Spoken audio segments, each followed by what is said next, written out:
Alright guys, today I'm going to read to y'all Amazing Grace.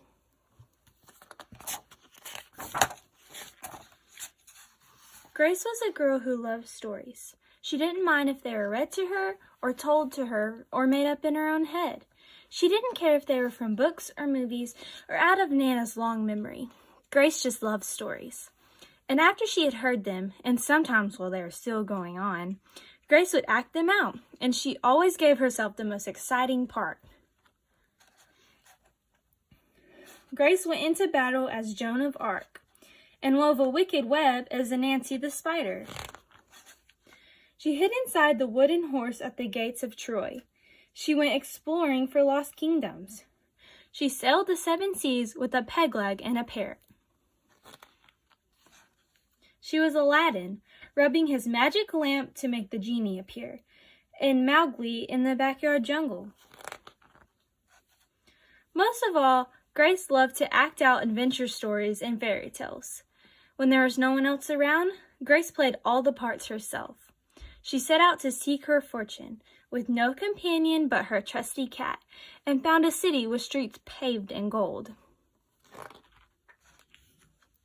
Sometimes she could get Ma and Nana to join in when they weren't too busy. Then she was Dr. Grace and their lives were in her hands. One day, Grace's teachers said they would do the play Peter Pan. Grace knew who she wanted to be. When she raised her hand, Raj said, "You can't be Peter, that's a boy's name." But Grace kept her hand up. "You can't be Peter Pan," whispered Natalie. "He is in black." But Grace kept her hand up. "All right," said the teacher. "Lots of you want to be Peter Pan, so we'll have to have auditions next week to choose parts." She gave them words to learn. When Grace got home, she seemed sad. "What's the matter?" asked Ma. "Raj said I couldn't be Peter Pan because I'm a girl."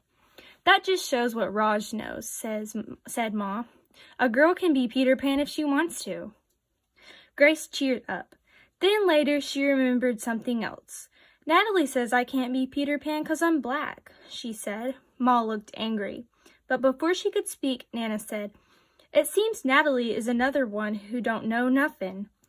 You can be anything you want, Grace, if you put your mind to it." On Saturday, Nana told Grace that they were going out. In the afternoon, they caught a bus and a train into town. Nana took Grace to a grand theater.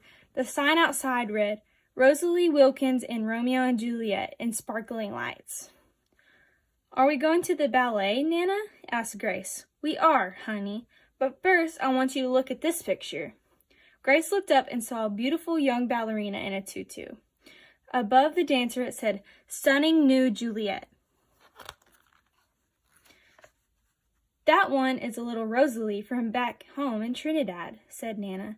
"Her granny and me, we grew up together on the island. She's always asking me, do I want tickets to see her Rosalie dance, so this time I said yes." After the ballet, Grace played the part of Juliet, dancing around in her room in her imaginary tutu. "I can be anything I want," she thought.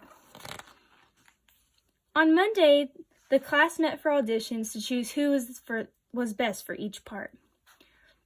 When it was Grace's turn to be Peter, she knew exactly what to do and all the words to say. She had been Peter Pan all weekend. She took a deep breath and imagined herself flying. When it was time to vote, the class chose Raj to be Captain Hook and Natalie to be Wendy. There was no doubt who would be Peter Pan. Everyone voted for Grace. "You're fantastic," whispered Natalie. The play was a big success and Grace was an amazing Peter Pan.